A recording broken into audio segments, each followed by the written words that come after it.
Good evening, everybody.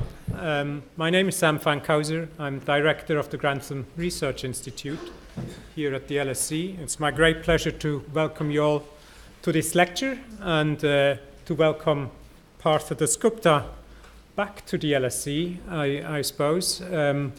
Partha has a very distinguished CV, but one aspect of it is relatively simple, which is his main academic homes, and it reads PhD in Cambridge, and he is still in Cambridge.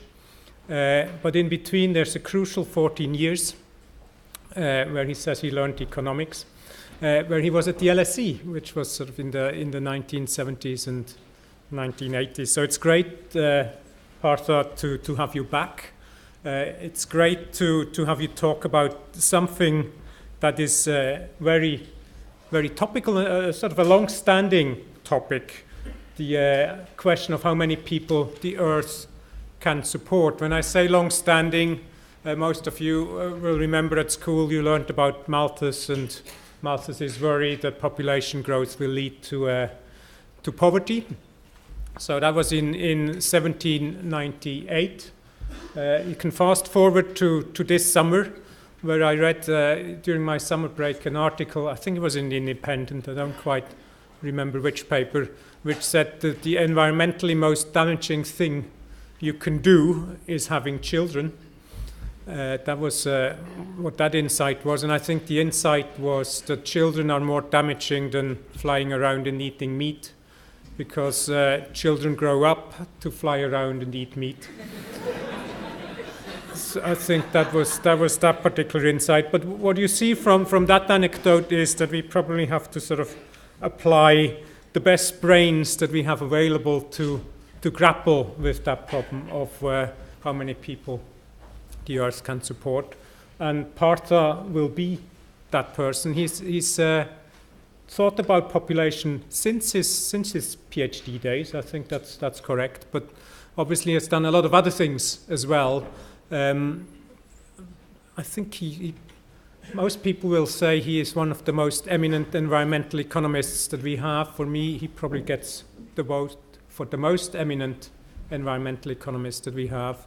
Basically, you can't do environmental economics or natural resource economics without reading his work. So it's not just the population part of his career, but also the natural resource economics, the environmental economics part of his career. And with those words of introduction, Partha, the floor is yours.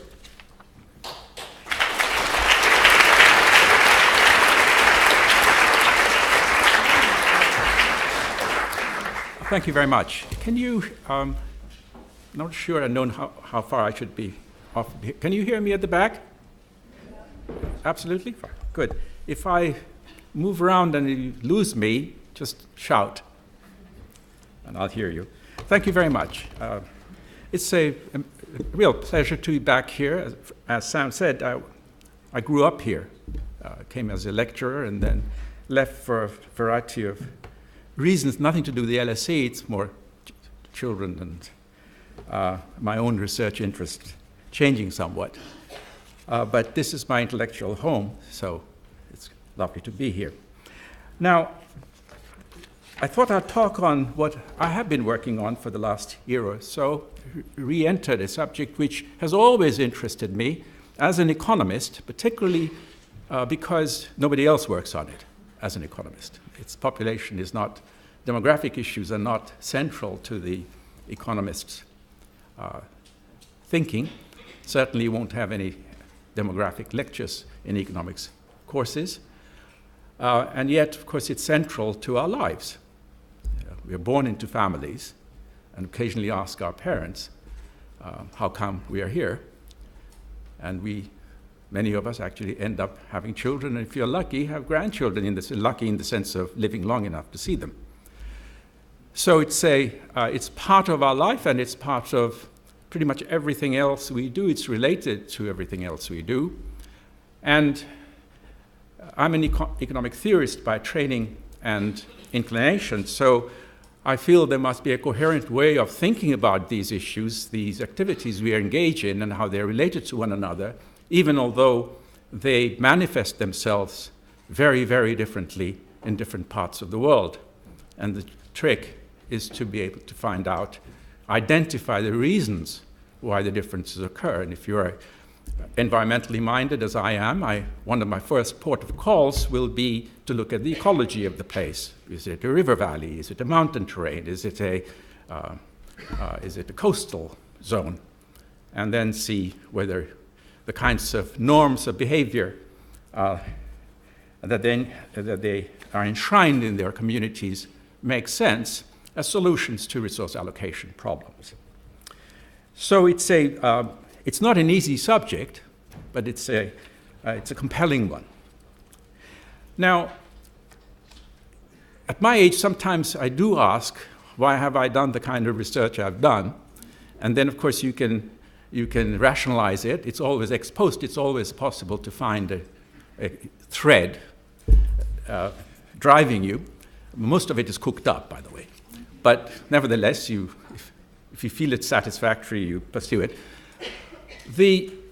In some sense, pretty much all I've done in the field of demography, environmental economics, and poverty studies has really been a response to the following dilemma that's very sharp now, but it was beginning to look important even when I was a young lecturer here at the LSE.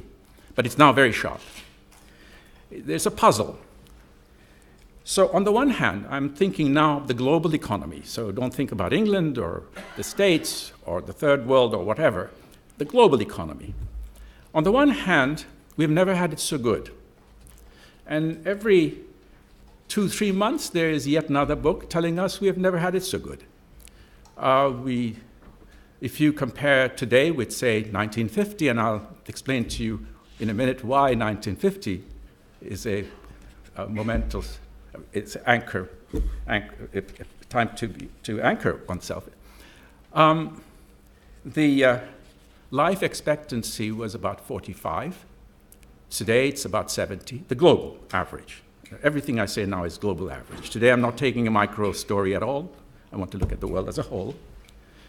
Per capita income, then, was about $3,000 international dollars at 2015 prices. So the prices I'll quote will be based on 2015.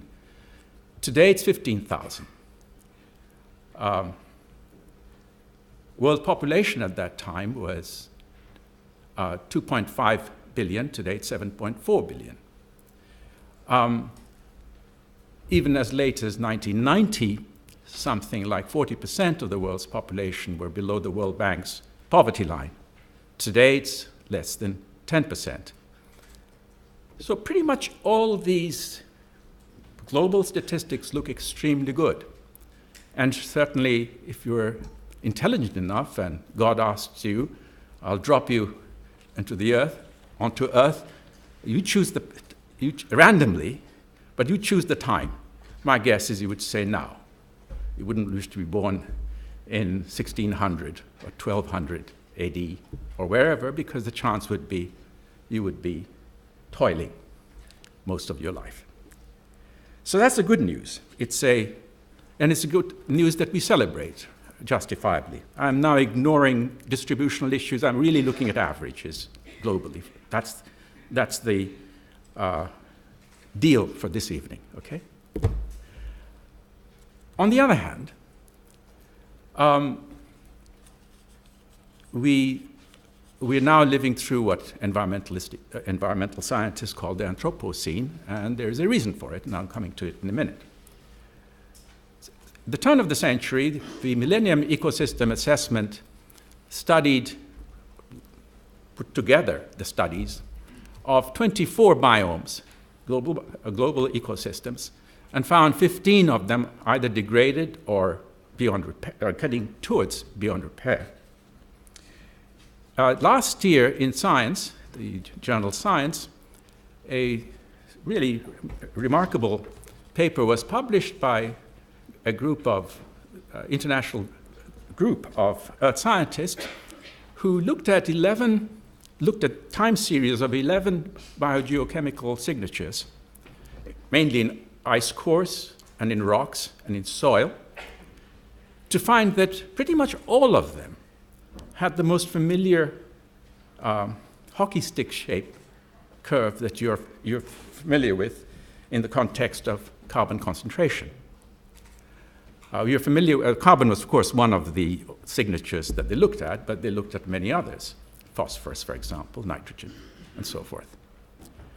And in other words, over the long haul, the curve was pretty much flat, the deposits, that is. But took a rather sharp turn sometime about the middle of the last century, hence 1950 for me. And had very much the case, the setup of carbon. Now, of course, things had been growing before that.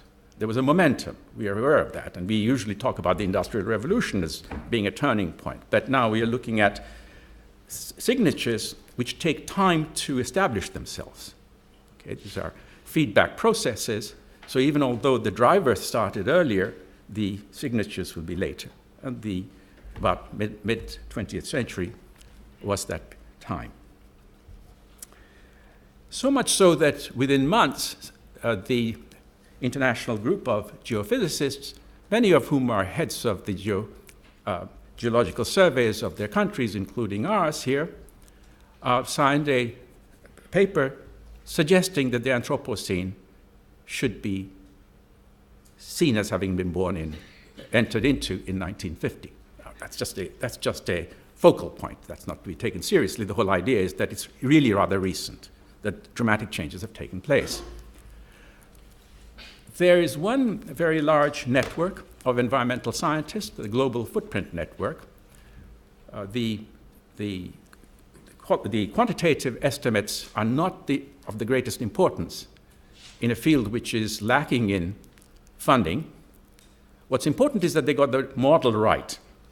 They asked themselves they suggested that we look at the biosphere, the entire biosphere, as a gigantic renewable natural resource. And if we want to focus on a micro example of it, think of a garden pond. That too is a renewable natural resource. Mess around with it too much, and it will flip to a state which doesn't harbor the kinds of biota that you would like it to have. And then they asked the following question. What is the demand that humanity makes of it, and what is its capacity to supply?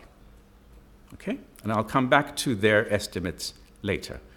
But for the moment, you should know that they were suggesting that the ratio of demand to supply exceeds 1 and considerably greater than 1 now, but up until the mid-60s to early 70s, it was a bit under 1.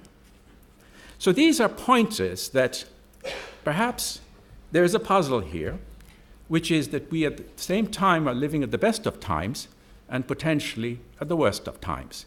And maybe our great successes, some of which have to do with advances in technology, of course, but many other things besides, which we economists have studied at great length, and so as have others, but that maybe that this success is built on the diminution of the natural environment, namely the biosphere.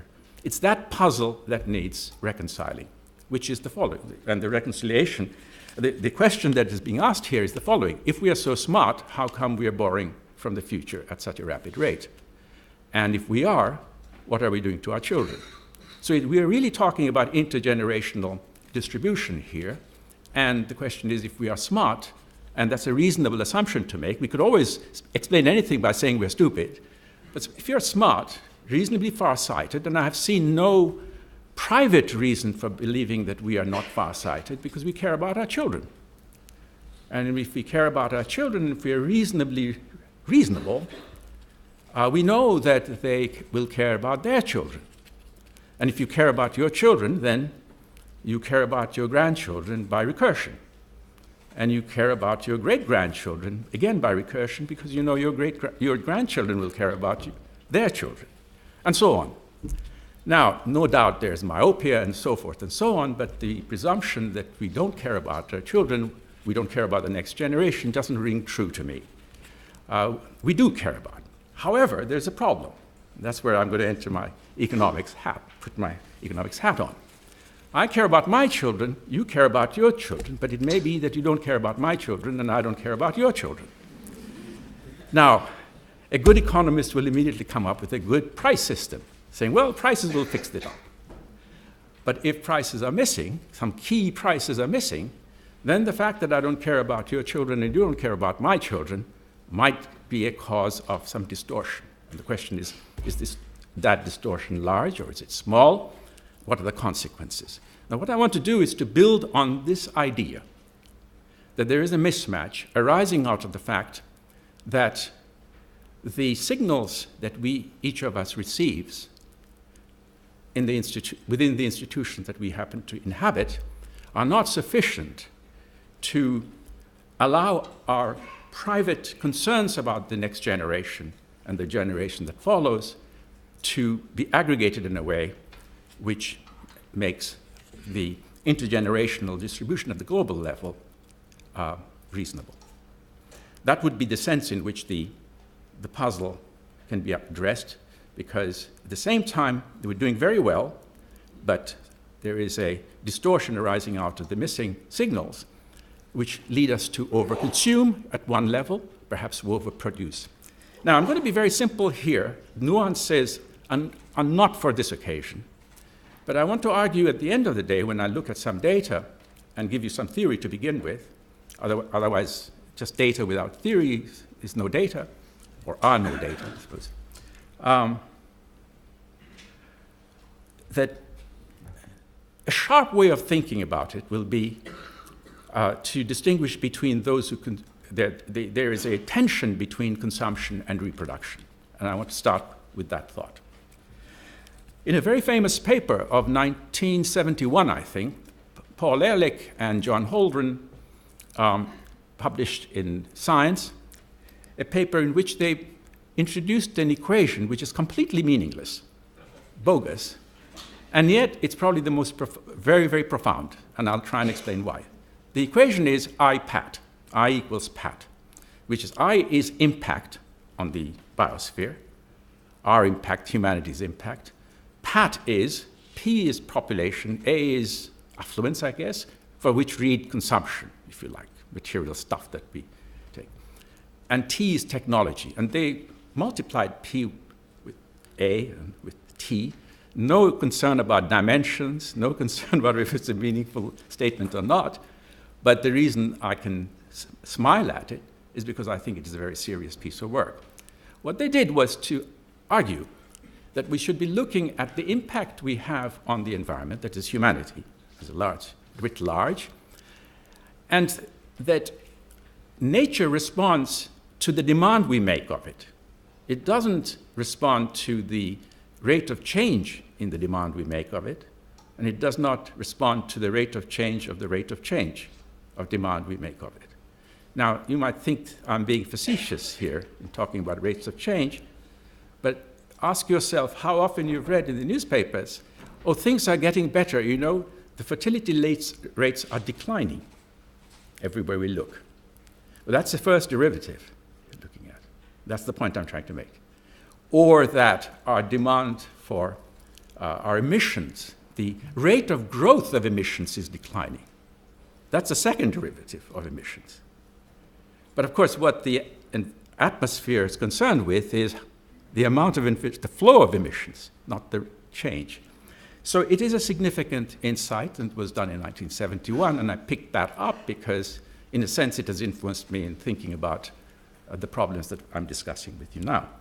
So we have this distortion. We want to ask why this impact is straining the biosphere with the result that the stock of the biosphere is being degraded, both quantitatively and qualitatively. I won't worry about the nature of the degradation. Some people would talk about depreciation, some degradation, some reduction in quantity, and that will depend on the nature of the resource. But for my purposes here, I'm aggregating, thinking of the biosphere as a gigantic renewable natural resource And if you want to have units, think of it as biomass. Each year it's churning out biomass, and each year we're converting the biomass, we're consuming the biomass and transforming it for our purposes. And the question really is there a balance of supply and demand in this dynamic system? Now, I began by saying that there is a mismatch. Now, what do I do to, there was something here which I could have used to, seems to have disappeared. Is there? Oh, thank you. What follows is based on a paper I've just published last month with my younger daughter, Aisha. And so those of you who want to look at the details of what I will be talking about, that's where it is, Population and Development Review. So what I've been really concerned with here, the mismatch that I've talked about, the tension, is the fact that certain important signals are missing. We call them institutional failure, if you like. And of course, you can see that what I've been trying to get at is the presence of externalities. So I'm going to define externalities very simply. We are thinking about the unaccounted for consequences for others, including future people, of actions taken by one or more persons. Externalities are symptoms of institutional failure, which is why they cannot be eliminated without collective action. So you can now see where I'm heading, and I'm actually, in some sense, belaboring the obvious, but there are quite a number of young people here who may not be economists, so I want to carry the argument with you. So when I talked about parental concerns about children, but not necessarily across dynasties, that's what I mean. The externalities are picking that up. Okay? Now, why are there institutional failures, and why are there externalities? And one way of thinking about it would be to say there are the absence of appropriate property rights to goods and services. And the property rights need not be private. They could be communitarian. Communities fail as well. They could be public. Governments fail as well, not just markets. I want to think, and households fail as well. So we want to think about those ideas. But when externalities are adverse, the moral directives flowing from them can clash with the exercise of personal rights, and that's something I'll come to in a few minutes. Okay? But that's just a... Now, the question is, why are there these externalities? Why are the property rights missing? The environmental one is pretty straightforward, very profound, but very straightforward because we have actually been studying it for quite a while, economists that is. And one reason is, to cut to the chase, nature is always on the move. And you don't have a static. A bird which is in a cage is a different bird from one which can fly because the latter can pollinate and disperse seeds. The former can't. Likewise, insects fly, rivers flow, fish swim. And so, of course, property rights are very hard to establish. Monitoring is a difficult problem. So that's the easy bit. Those of you who are interested in game theory, you will recognize the externalities that arise out of these are like the prisoner's dilemma game. Reproductive, I want to talk about the other side of things. Remember the IPAT? Holding T constant, that is institutions and technology constant for the moment, IPAT equation is directing attention to per capita, the affluence of the average person multiplied by population. Okay? So now on the consumption side, I'm thinking of the environmental externalities I've just now mentioned. Okay? If there is a free good out there, you're going to not economize on its use. Entrepreneurs are not going to economize on their use either. So you can even see that the direction of technological change we have been witnessing over 250 years is really rapacious in the use of nature for a very good reason. Why would an entrepreneur develop technologies without any directives, in the absence of any directives, in economizing on what's free? They will economize on labor if it's becoming more expensive, capital if it's more expensive, and so forth. So the idea that technology will be there to help us inevitably is, I believe, profoundly misleading, because the direction of technological change is guided by the incentives that entrepreneurs have to making one invention rather than another. And if the signals they receive are wrong, and I'm giving you now reasons as to why they are wrong, there will be a bias in the direction of technology. This is not to say we can't be smart, but it is to say that we'll be smart in the wrong way if the signals are wrong. And I think one perhaps negative feature of our particular interest in climate change as a symptom of the environmental problem externalities that I've just now mentioned, of course, global climate change is a paradigm of this. One weakness in our excessive attention to it is that we believe, it makes us think that these problems have a natural technological solution, whether it's finding alternative technology, clean energy, and so forth. Whereas many of the problems that we face, in particular, species extinction, are not going to be helped by technological change per se, because causes of it has to do with habitat destruction. So the breakdown of IPAT into affluence and population suggests that I have to look on the one hand on the consumption side of the model, but on the other hand also the population side of it, which is what brings me to the mismatch when it comes to reproduction.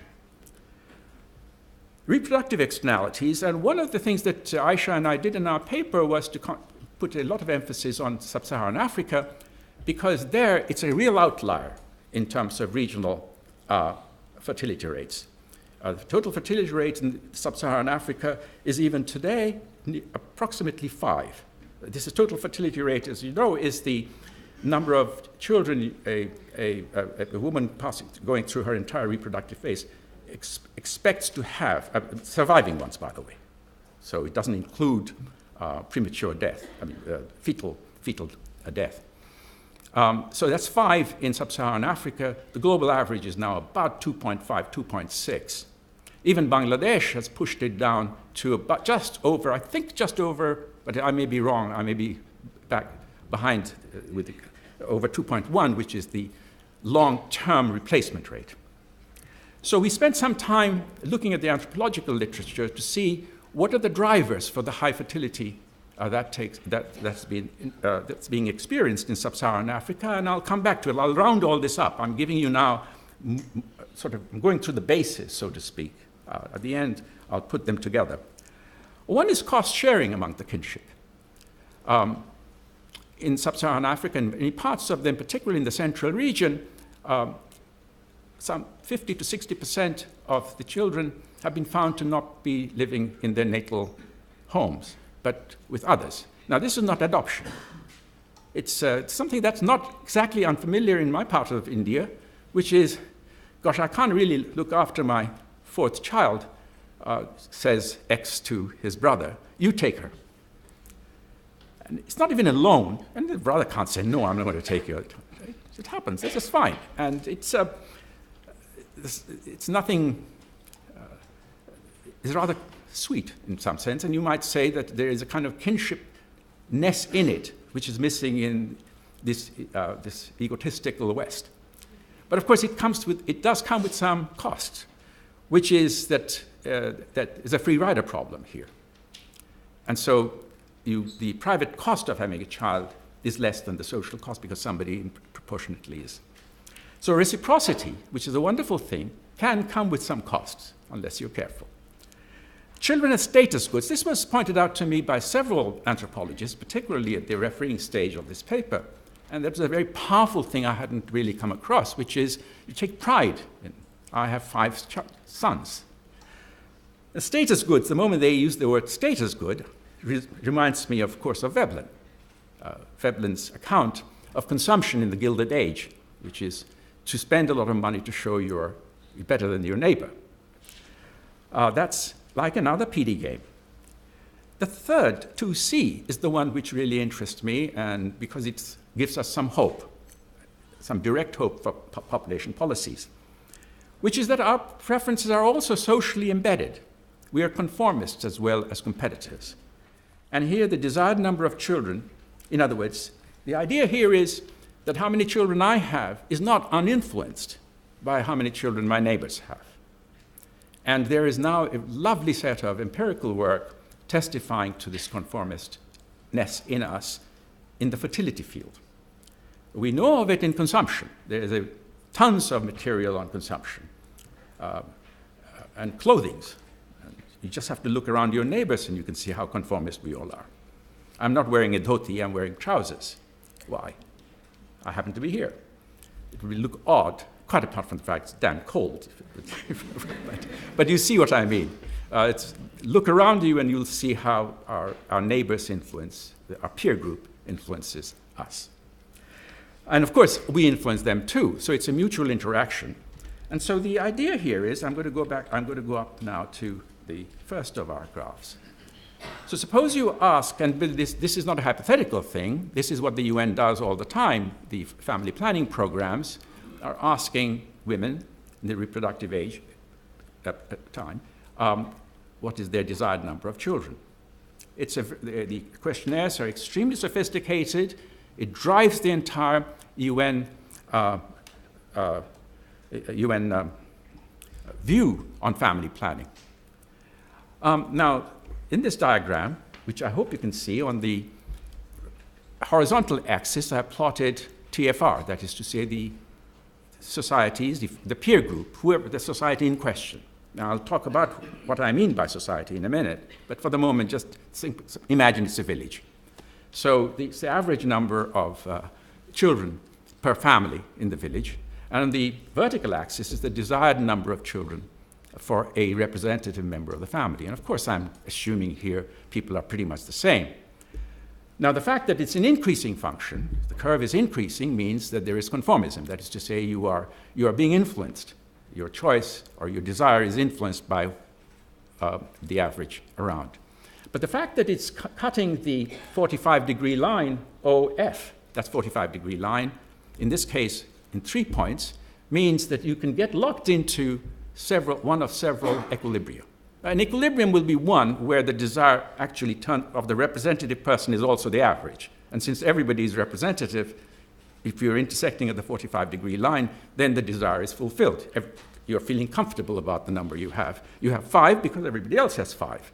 And each of the others are saying, yes, that's 5 is the right number, that's my desire, and it's a comfortable situation because everybody else has 5. So the intersections are 3 in number.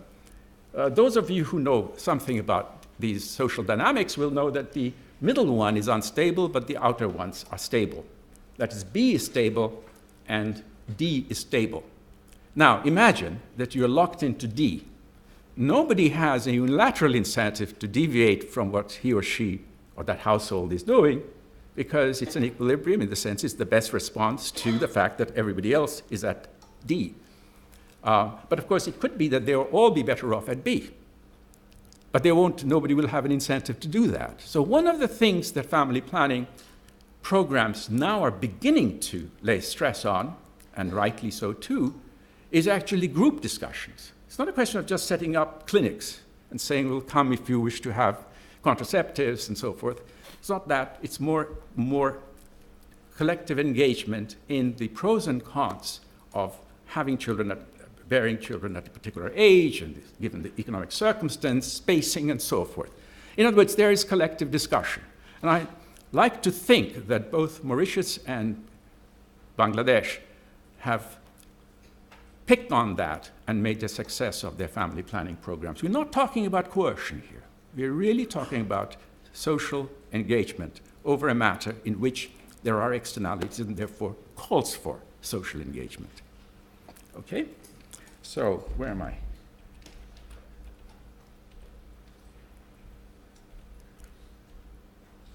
So, the last one, the conformist one, which I'm going to spend some time on, I have been spending some time on, because it seems to me to give us a hope for the future, has one implication, which is multiplicity of equilibria. I've just gone through it. Now, let me give you I said I'll say something about what I mean by society, because one has to be very open-minded about thinking. And one advantage of being an economist, particularly if you're a mathematical economist, is you lift yourself from specific instances. So what do I mean by society? Now, there's been a very, very interesting paper published some years ago, 9 years ago, in the Quarterly Journal of Economics, which went somewhat like this. The national government, parliament in India, sanctioned the introduction of cable TV into the country. Okay? This was sometime in the 60s, I guess, or 70s, I guess, or some such time. I can't remember the exact time, but it'll be the decade will be about the late 70s, probably. But, of course, being a federal nation, the states adopted it subsequently. But they didn't adopt it at the same time, the state parliaments, that is. They staggered it. Now, that staggering had nothing to do with fertility, right? It was a question of, nationalism. Do we want soap operas here?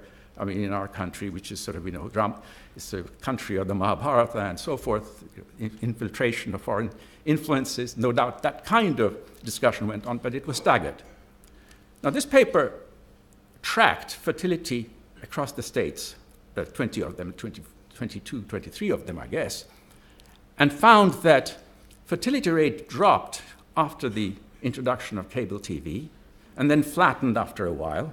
But of course, you could see now you have a staggered decline in fertility rates across the states. This is just one example. It's a very good one because it's a natural experiment. There's nothing funny about the method because the introduction of cable TV in the States was not guided by any motivation for fertility. But the fact is that one thought here is that you're open to your entire peer group might change through exposure. So when I say society, it could be the village, it could be your mother-in-law, for all you know, who insists on your bearing the 8th child because if you're having to be a woman. But it could be the state, it could be the world at large. But there are many other examples of this suggesting this multiplicity is important. Now, central plank of family planning programs is the idea of unmet need for modern contraceptives, which the UN derives from expressed desire for children, which is the percentage of women in age range 15 to 49 who are seeking to stop or delay childbearing but who are not currently using modern birth control methods. The problem is that the expressed number of children, expressed desire for children, is shot through with problems, particularly if you think conformist behavior is a potent force.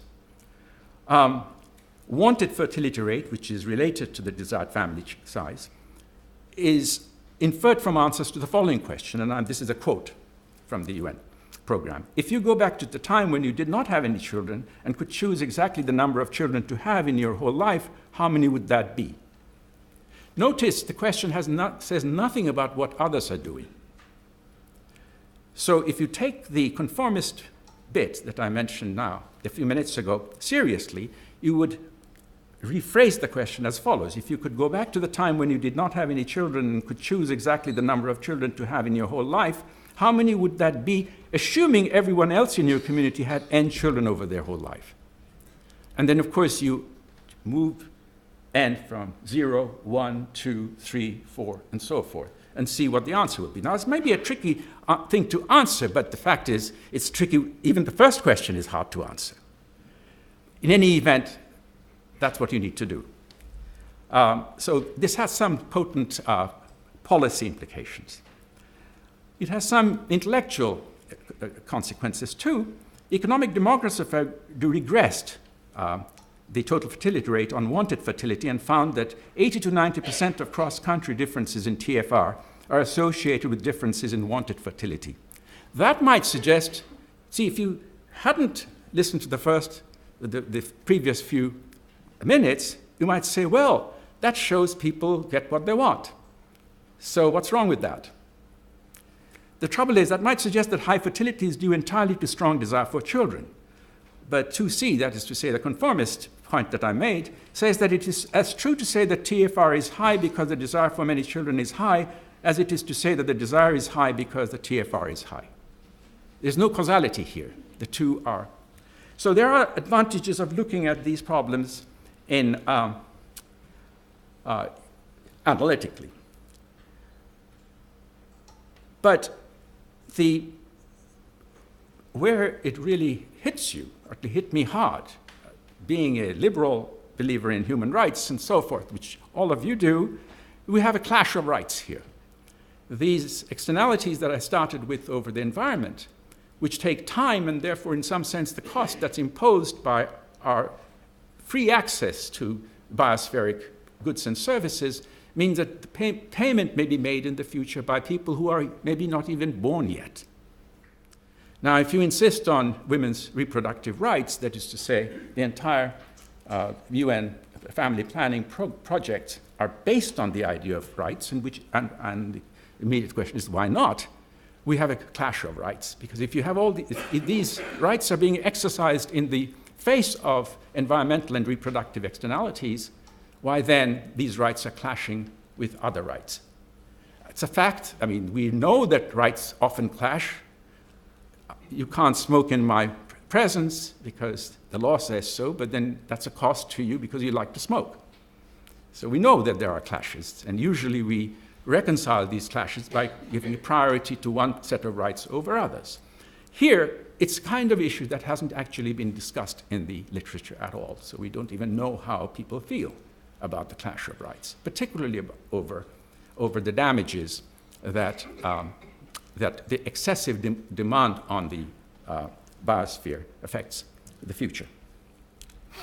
So, I now come to the last 5-10 minutes to give you a sense of how many people can the biosphere support. I chose this topic in supporting comfort. I chose the title only to make it look weird, I guess. But there is a serious intent here. And in a way, I have to explain to my wife why I work on this kind of crazy kind of problem, because most of my colleagues don't. In fact, no colleague of mine works on demographic issues. But ask yourself, macroeconomists are constantly regressing one thing with another and trying to see what are the sources of economic growth. And they're looking at the output is GDP, or total production. And that's the connection I want to make with the question that I'm asking. As a first approximation, we might want to use our total income, or global output, as a surrogate for the demand we make on the biosphere. So that's approximation number one. There will be so many approximations that you'll be cringing by the end where I'm through. But I don't apologize, because nobody else is doing it. And if you think of, let me prime you with the following. If somebody asks you what the per capita GDP is in the United States, and the answer is from your colleague says, oh yes, I know what it is, it's 40,700 international dollars per year. And you say, how do you know? Well, he said, well, no, the World Bank has published that. And so that makes a fact. We believe it, and we believe it and not unreasonably. Thousands and thousands of man-hours, person-hours have been spent in collecting data from all over the world, been refined for 70 years. This entire enterprise is now 70 years, at least 70 years old, of refining GDP estimates. What I'm doing here has not been done at all. So I have no embarrassment in giving you completely weird approximations. But I'm going to do it because somebody has to start doing it, and if it's one has to, the onus is on you, somebody else to tell me why I'm completely wrong. Okay? So my first approximation is that I'm going to use total output as, at least say, as a first approximation proportional to the impact. You might then say, oh no, that can't be right, because the poor have a different impact than the rich. Now you're doing so I could say, well, I can disaggregate. Fair enough, that's a good way of going about it. But then you say, no, but you're not disaggregating, so you can't get away with it. So then I'll say, all right, let's assume that it's an increasing function, but maybe a strictly concave function. Or maybe it's a convex function, I don't know. Either way, I'll have the tools. For this afternoon, I'm going to be using a linear one. Okay? And then if you want to have for discussion what happens if it's nonlinear, we can have a chat. And then I'll point to some more cruel dilemmas society would face if it's nonlinear, by the way. All right. Today, annual global output is about 110 trillion international dollars. This is PPP, okay, so this is the more sophisticated version of national income. global ecological footprint, the ratio of the global demand for ecological goods and services to the biosphere's capability to supply them, which is, I referred to it some time ago, is approximately 1.6. Now, that's a second approximation.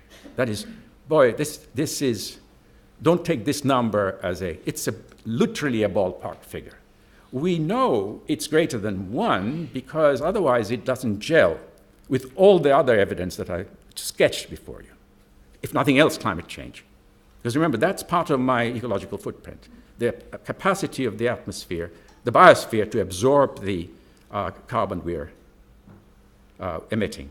So in everything I do say here, and have been saying here, think of pollution as the negative of conservation.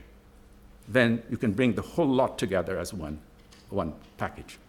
Because in polluting the atmosphere, you are in a sense not conserving the absorptive capacity of the resource, which is giving you the service of absorbing the stuff and then cleaning it up and recycling it and so forth.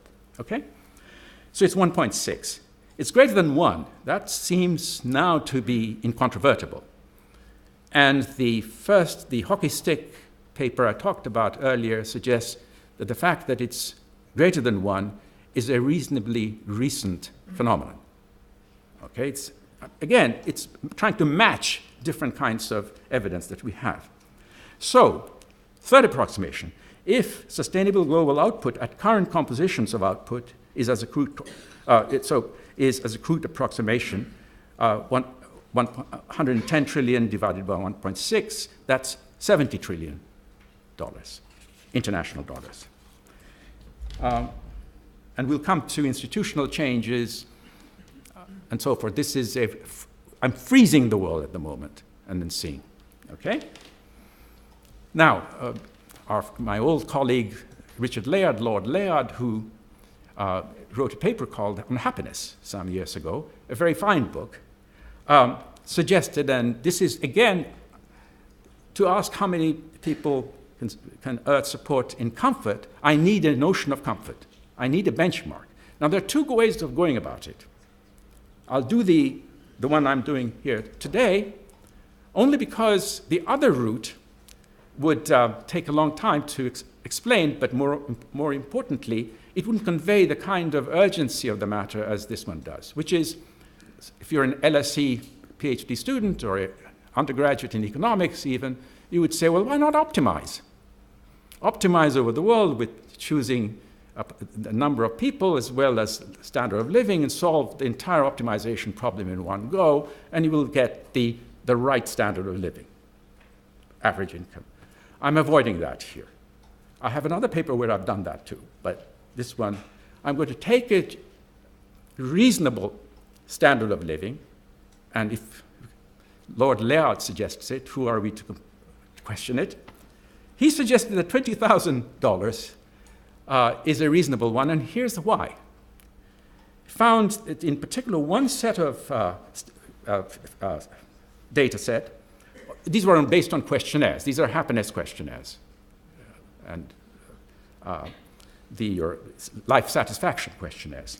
So one set of global surveys on happiness and their relationship with household income, that in countries where per capita income is in excess of $20,000, additional income is not statistically related to greater reported happiness. I'm going to work with this without any questioning it, okay? Because I need some number, and because otherwise you can't even answer the question. And the right thing would be, of course, to take a whole sequence of notions of what constitutes reasonable comfort, and then work out the corresponding population. You can do that. That's sensitivity analysis. But here I don't want to do that. I just want to give you an example. So we work with that $20,000 international dollars at 2015 prices. And one reason I don't think it's an absurd way to think about it is that it was the per capita income in OECD countries in the mid-1970s. And it was the final years of the golden age of capitalism. And you might want to ask, those of you who are young, could ask your parents, were you a lot happier or unhappier then than you are now? I remember that period reasonably well. I can't say what the answer is, but that's the kind of question one needs to ask to see the reasonableness of these figures. But anyway, my point is not to sell you the number, it's to see what the implications are.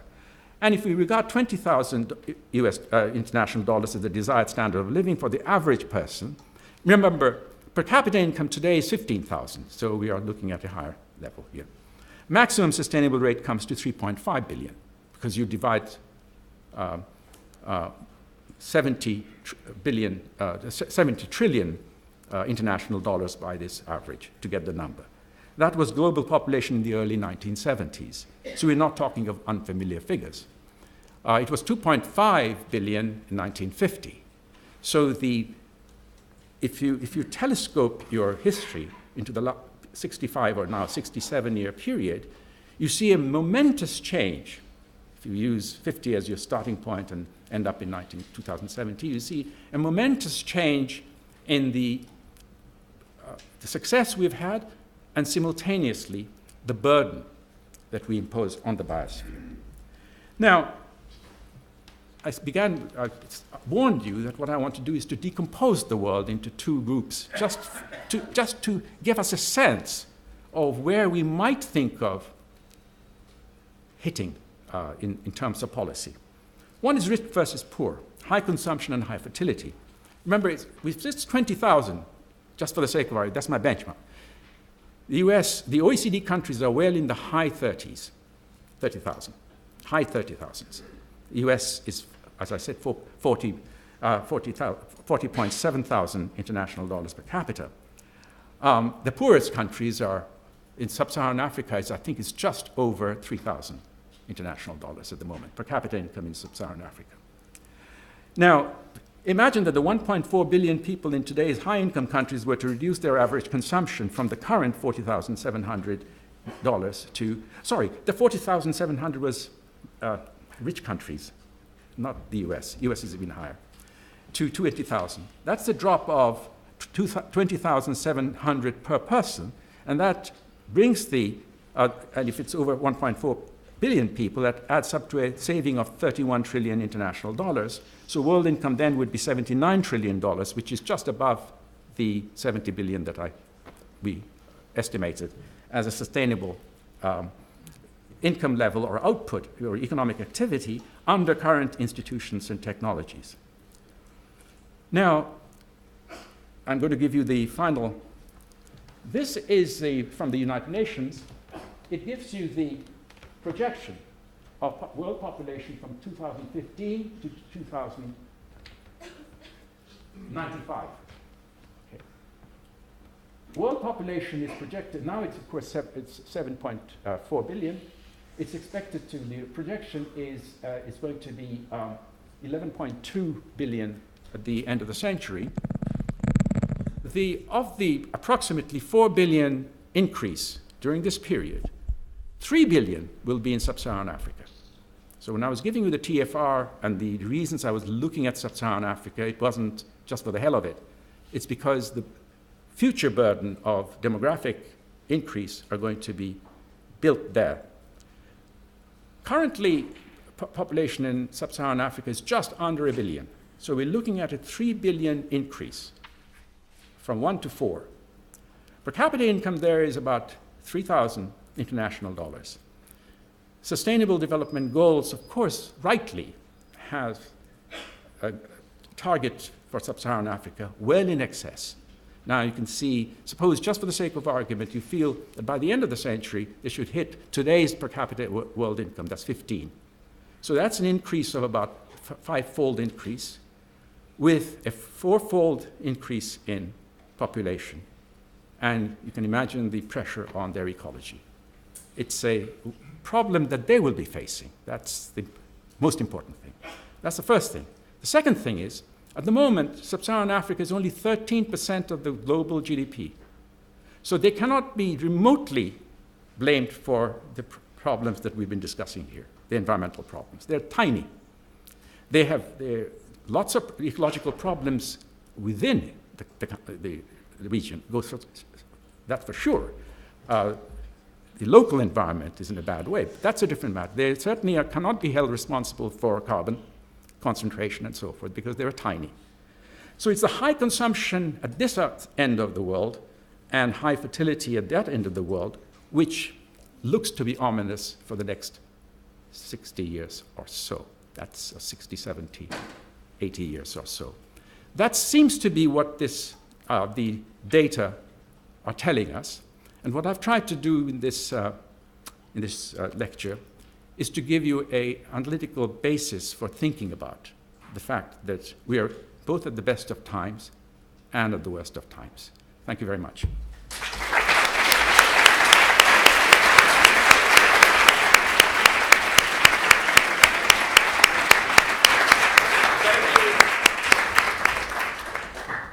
Thank you. Thank you very much, Partha. I'm always fascinated by people who can express something unbelievably complicated with a few numbers. So that's really, really impressive. We have time for quite a few questions, and I'm sure there will be many. You know the rules. Wait until you have a microphone. Introduce yourself, and as you wish. And then a question is a statement that takes less than a minute or even half a minute to express. Okay, who wants to go first? Let's start on the left here. And maybe we collect those two together. And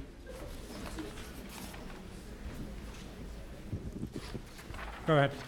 Hi, Jim Clark. Thanks for your talk.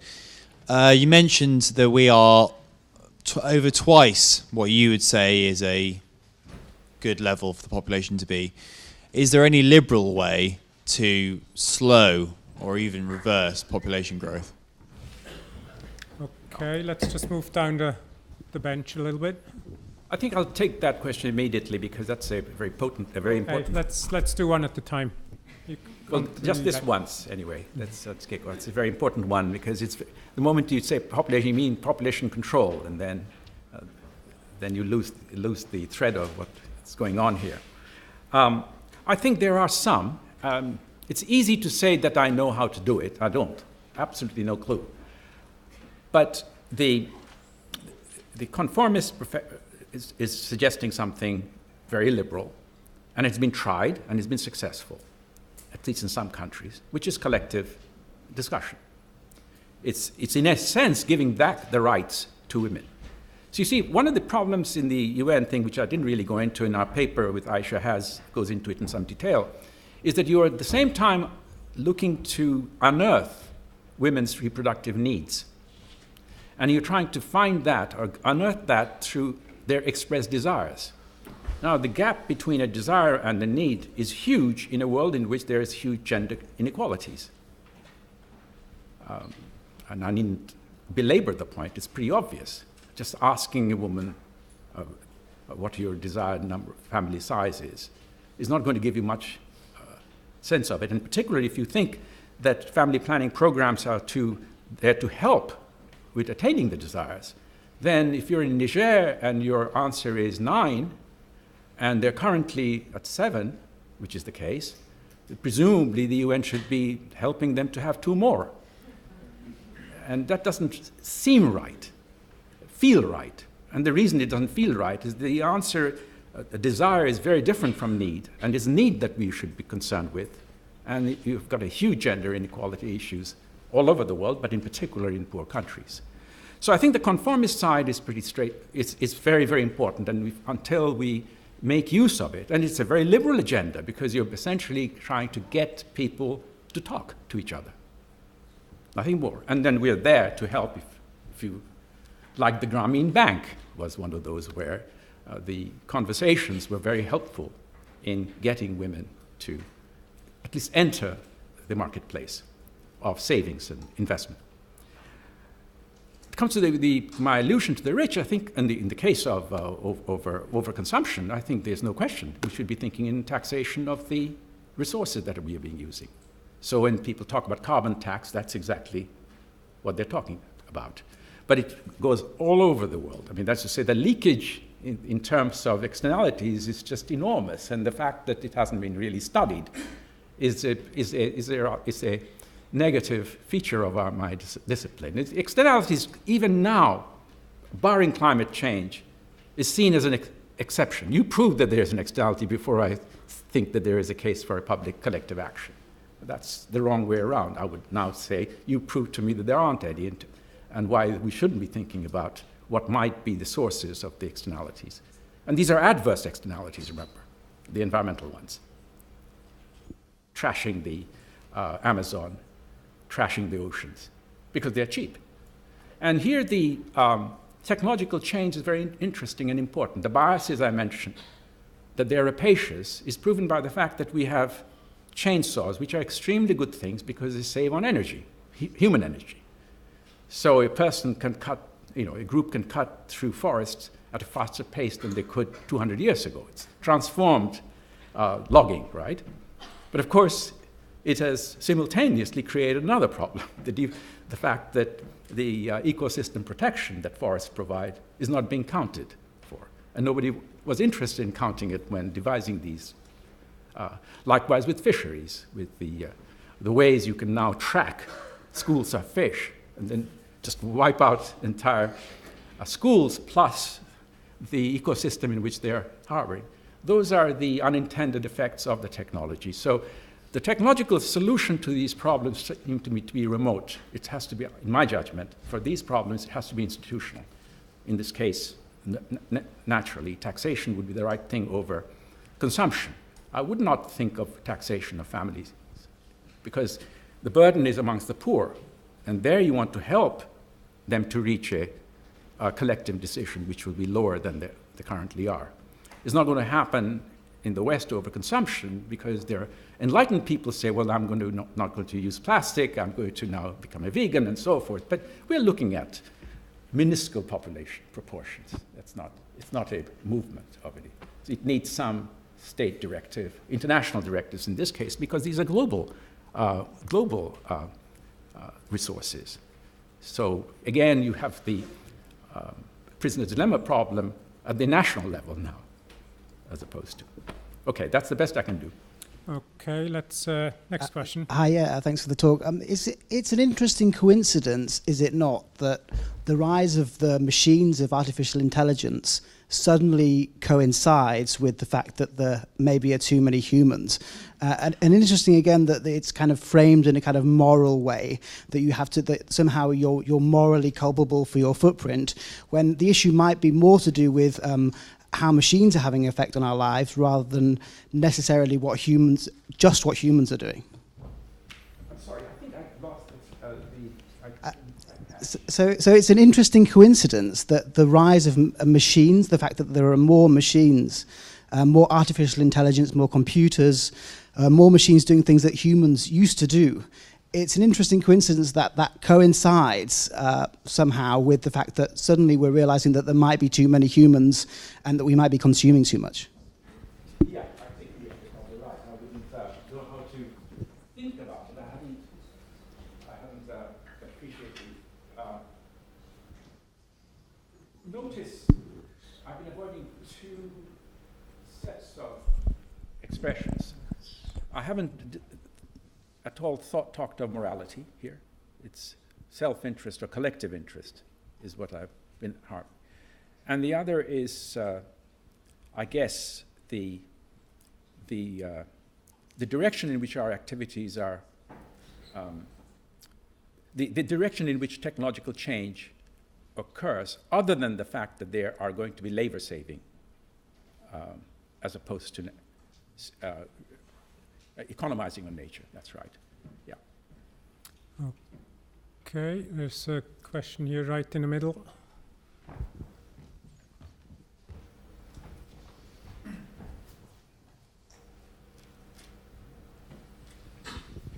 David Flint, the Green Party. I'm glad you mentioned carbon tax because I've been working on carbon tax. If carbon tax is imposed to cover the externalities, should the revenue from the carbon tax be used to compensate people for the damage that the externalities express or to stop that damage occurring? Or should it be used for some other purpose? Sorry, you want to move the target from carbon to what? If carbon tax is set, and other resource taxes are set, in terms of the externalities that the resource consumption, like air pollution, damage and climate change, then the revenue raised from that tax, should it be used to prevent or compensate those particular harms? Very nice question. Yes, of course. Back in the 70s, there was a small literature suggesting that these taxes from these global commons could be used for redistribution purpose from the rich to the poor countries. That was there's a large literature. I think in the mid-70s, development economists felt, they even tried to estimate, just as I'm doing here, crude numbers about the revenue that the international bodies could collect on, at that time it wasn't carbon, it was manganese nodules in the bottom of the ocean seabed. And there was a movement to try and to mine them. It hasn't really worked. The technology apparently is very difficult, largely because it's probably not economic. There were other things, better things for entrepreneurs to do. But the answer is yes, of course. Typically, you would do that. You would wish to compensate. But the compensation is not actually necessary, because the fact is, if you've imposed the tax, then the damage won't occur. That's the whole idea, right? Because you've taken that damage into account. So you want to use it for many other things besides. There are plenty of other things to do with money. I mean, I have no idea what a global environmental tax would even look like in terms of the revenue. I don't think anybody has tried to do that. Carbon, they have, of course. But there may be studies there which I haven't seen. Okay, where shall we go next? We haven't. Let's go over there. Just an observation. I only see male hands, so the ladies perhaps should think of a question. Hi, my name is Lutz. I'm a PhD student here. Thanks for the talk. So my question is about what's desirable and what's feasible. So I was wondering if you have a stance on population ethics, in the sense of, is it more desirable to have a population of 3.5 billion people with $20,000 of living standard, or rather 14 billion with 5,000? And then also what's feasible to achieve? Because I feel like we have a fairly good idea what policies can lead to lower fertility rates in Africa at some point. Do you have an idea how we can get the Europeans or the Americans to consume less as well? No, that's a bit unfair. I really am not a policy expert at all. As a first cut, I have essentially avoided distributional matters here. And because it's not clear to me how, the quantitative analysis is so crude that it's hard to know whether it makes any sense to decompose it. There are enough problems within it anyway. That's to say, what the direction which is mentioning. I can't help thinking there is look, these are collective endeavors. If you're studying a village, if you're an anthropologist to study a village or a cluster of villages, then the policies that strike you would be to get collective decision made or collective discussion going within the community. And that's where the anthropologists are so rich in their writings. When it comes to nations, the units now are nations. You really are, look at, it's taken dozens of years to get to Paris, and that's only with one distortion, as it were. Over the oceans, it'll be another 50 years before the oceans get a look in. Meanwhile, we're trashing that in very many ways. Its absorptive capacity for heat is now weakened enormously. Plus, on top of that, we are dumping material in it. We are removing bottom layers of the oceans in our activities.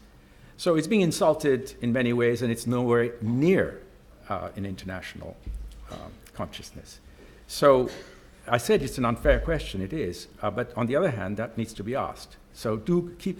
It seems to me that the reason I talk about this kind of problem is, I think we, as citizens, we need to really work at it. That's the liberal solution that you were asking for, but I can't think of any other. It's not going to come from some directive, because there's nobody to give the directive. And it has to come from the next generation, because my generation is basically screwed yours. And you're going to do that to the next one, by the way. Okay, where do we go next?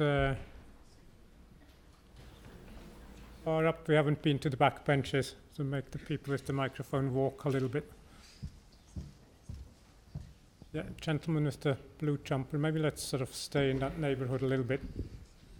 Hello, my name is Keith Hindle. And I was very disappointed by your lecture because you didn't answer the question. You're sailing under false pretenses. Right? So please don't entitle in future lectures until you've got the answer. But when you were asked for what are the solutions, you tentatively talked about contraception, but you didn't mention abortion.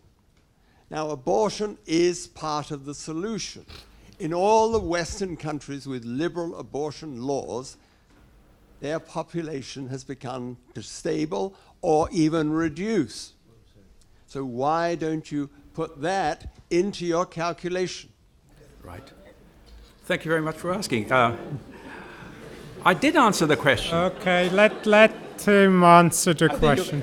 But I would, I believe, again, you like this young man, being unfair. Because I think I answered the question. I didn't say how do we get to the population that the Earth can support in reasonable comfort. I asked how many people can Earth support in reasonable comfort, or comfort. The policy is where I really am weak. It's not my strength. And partly because actually I spend an awful lot of time working on this sort of stuff. So getting the analysis approximately right is, I thought you would say, well done. Now,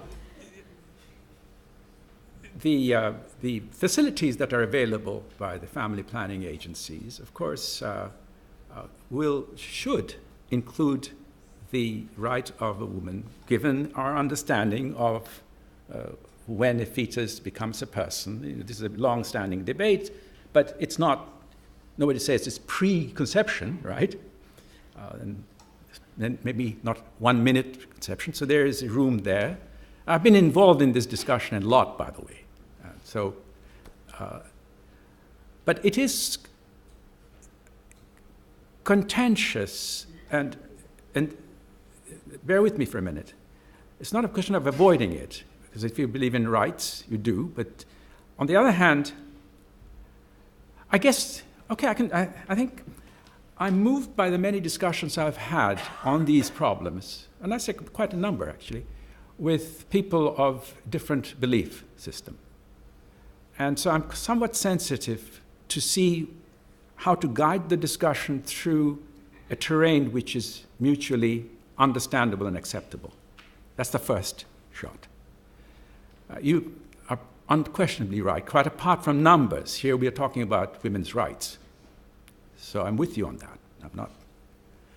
But I'm not, whether it makes a huge difference to fertility, you may well do so, in which case it really should be on the table.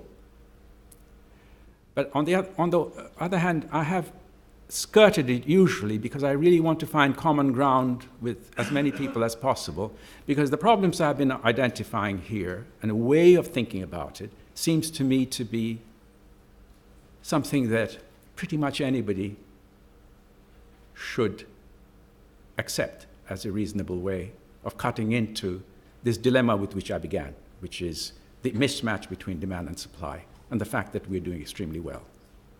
Now, I think that you'll probably think that was a very weak defense, but that's the best I can do. Okay, where do we go next? There's a lady there in the middle, right at the top. That's you.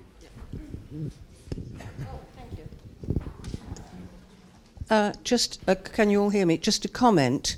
I'm horrified at hearing abortion described as either murder or the solution. I would say that abortion is simply a failure of contraception and should be viewed in that light. Thank you. Okay, thank you for that. Let's just go 2 rows back. There's another hand up there. No, the lady just right behind you. Hi, my name is Zuhur and I'm 19 years old, and you mentioned how it's up to our generation to solve the environmental issues, but with all the problems going on in the world at the moment, how do you see that the focus on the environment becoming a priority? Because we're met with issues such as we're met with the immediate effects of environmental issues like famines and hurricanes. And how do you see young people becoming more interested and focused and prioritizing environmental issues? Because the effects are in the future. It's not instant. Yeah. Wow, boy, that's a tough one. Very good one. I wouldn't be hard the way you are being about young people. I wouldn't use words like selfishness, because I don't think that's what's in operation here. What's in operation here is the fact that our activities have consequences which are, at the individual level, very often unintended. And they're unintended, but nevertheless it's happening because of these externalities, the institution failure. We are now, however, just pointed out a few minutes ago, you have access to a technology which can bring collective action far more easily than it used to be at my time. You blog, you have Twitter, you have God knows how many ways of communicating with thousands of people. And if these issues become central, as I hope they will be soon, amongst the young, not saying what the solution is, or not saying we are all greedy and so forth. No, just that we are trashing Earth collectively. What do we do now? What do we say to our MPs or senators or congressmen or whoever? I can't see any other way, because these are global initiatives and they cannot come without pressure. And I've seen the carbon story, the CO2 story, over a 30-year period, and see how gradually it's been built up. The trouble is that it's been very slow, and the data that I have in front, the one I've just shared with you, suggests we shouldn't, it's not one of those things we can say, well, all right, in the next 50 years we'll sort that next one out. It really has to be something that you get policymakers to take seriously, governments to take seriously, because in some sense the engine of action is there. Or if not the federal government, then the states. In the United States at the moment, there are at least 12 states which are behaving in accordance or moving in accordance with Paris, California being the most prime one. And they have the ability to do that, even though the nation doesn't. But it seems to me that's the way to go, because it's it's not melodramatic, because it's a fact. The biosphere is going to be inherited by your children. And if you keep on trashing it, then there's not going to be much of a biosphere for them too. And the consequences are, some of them you have already gleaned from the carbon debate, heat waves and so forth. That's sort of standard now. You can parrot it. But the problems that will occur in 50, 60 years' time if the central pollinators are affected, insects disappear. I don't mean disappearing entirely, but such chunks of the population. Then it bodes really bad for the global agricultural system too. And we don't know where it's going to hit, by the way. Ecology is a very underfunded discipline. So they're very much in ignorance of, they recognize patterns, they certainly understand processes, but quantitatively, and the speed at which things take place, are something which they're not very sure of. I hang out a lot with ecologists, that's why I'm sort of repeating what they've told me, essentially. But it seems to me that's where the young can do it. Don't worry about selfishness and so forth. It's just that we are collectively trashing Earth, and what do we do about it? And the action, I think, should be at the level of local politics to get them and a few of you might even enter politics.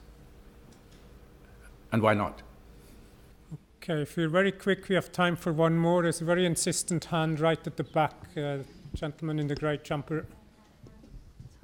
And then we have to stop. Good evening. Thank you for coming. You mentioned everything was cooked up at the beginning. Sorry. So you mentioned at the beginning of the talk everything was cooked up, which made me wonder if this was Cambridge footlights or you actually belong to Cambridge apostles who, while the secret society have included many of the main leading eugenicists in the United Kingdom, including Maynard Keynes, who was the director of the British Eugenics Society for a number of years.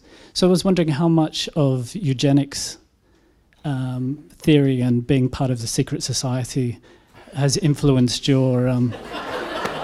because all the way through you spoke of just absolute... Okay. Actually, none at all. Not one bit. Because at the time I was a member, which was for 2 years, I guess, or 3 years, this is a secret society is just the wrong way of putting it. It's an undergraduate discussion group. I mean, I can speak about it because when you retire, the only reason it was kept secret is that it was so exclusive. Kids wanted to join it. So this was where we are not being lobbied, as it were. It's an intellectual. Russell, Whitehead, Wittgenstein, Ramsay, the whole lot were members. Strachey, Woolf, not Virginia, her husband. They were all members of the Apostle. But the discussions are very functions of the membership. At my time, mostly there were about 3 economists, 2 historians, and a few biologists. And we talked about philosophical problems like scientific method. And of course, when you're very young, 18, 19, or 20, you talk a lot about yourself, your worries and so forth. Ramsay had a very famous essay, which was reproduced some years ago, pretty much immediately after his death, called "Is There Anything to Discuss?" So I don't think eugenics had anything to do with it. I don't really know. Ramsay was a eugenicist as well. Beg your pardon? Ramsay was a eugenicist. Could be. I just haven't seen any writings on that. I only know his savings paper and his taxation paper. But it's good to stick to the economics. Let's at that point our time is up. So let me thank Partha both for the talk.